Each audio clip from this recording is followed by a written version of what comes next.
Clear বুঝতে পারতেছি না যে এগুলো কি, আসলে এটা কি করতেছে।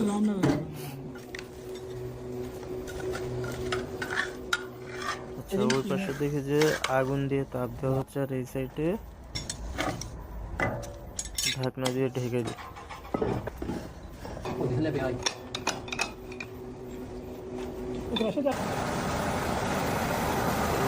কয়লা, এটা দিয়ে কি তৈরি করা হয় আমি জানি না।